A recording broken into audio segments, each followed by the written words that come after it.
Hey there, we're going over the ulna today.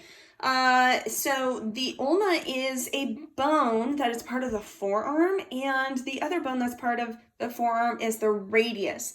Here's the radius right here, and here's the ulna.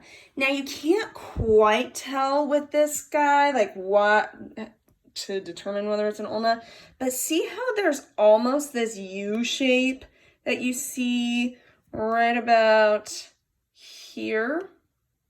If I were to bring this on up, now you could probably see that U shape a lot better.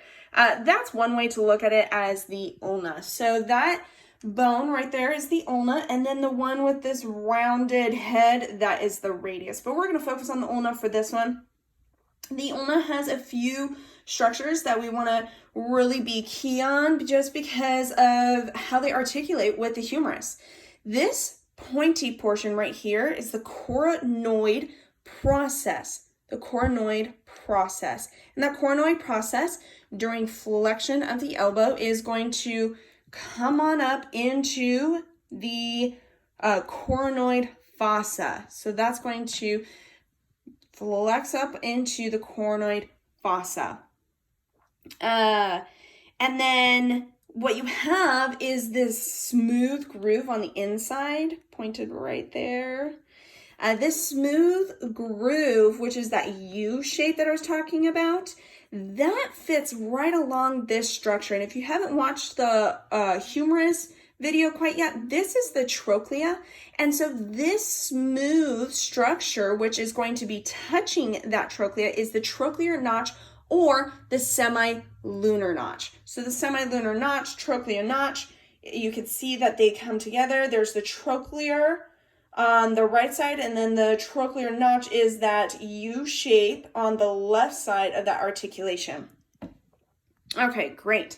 Those I think are important factors to be able to look at, because if you can understand how this bone sits or articulates in your body, then you don't really need any losing my words here, tips or tricks on whether or not it's a right or a left. Let's go towards the distal end here before we go to the posterior portion. Here's the distal end, and it has that little pointy part right there.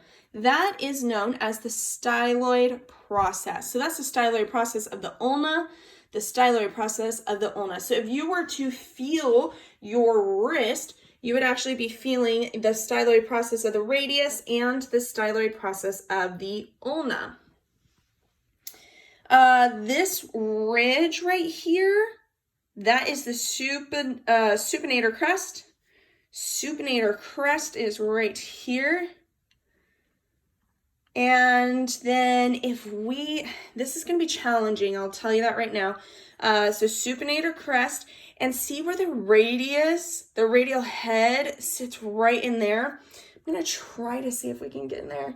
I'm kind of bummed because these don't they don't disarticulate or come apart. But if we were to be looking right here, that is known as the radial notch, where this head is sitting on the ulna.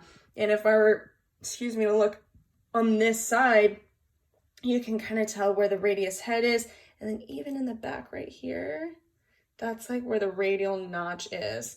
So that's a radial notch. And it's basically just a notch where the radius is able to come and sit right there or articulate there. On this side, there's going to be the ulnar losing the view. Ulnar tuberosity right over here. It's on the ulna, and it's a rough patch, so it's the ulnar tuberosity. And then the last thing that I wanted to talk about is on the posterior view, and that's this guy right here, this big old bump that you find. This is the olecranon process. The olecranon process. And the olecranon process will, during extension, it will fit right into that olecranon fossa right there in the humerus.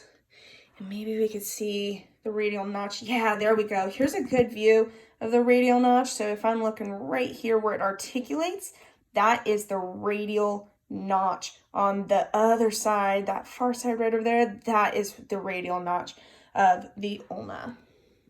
Oh, one way to be able to tell whether or not it is a right or a left. Let's say that this is totally disarticulated. Okay, so you have the ulna just by itself and you're trying to figure out if this is a right or left. See where the radius or the head of the radius is? Basically, you're going to put your thumb there. And then you'll find the coronoid process on this other side. So for this one, my thumb is right here where the radius's head is. And then you're going to have the coronoid process, this pointy part where the metal is, that's pointing to the right. And therefore, this is a right ulna, a right ulna. So I'm imagining that my thumb is where the head of the radius is. And this is all disarticulated. I know I can't give you the best view, but at least maybe this might help you out just on a trick to be able to remember it. So the thumb is where the head of the radius is. And notice where the coronoid process is.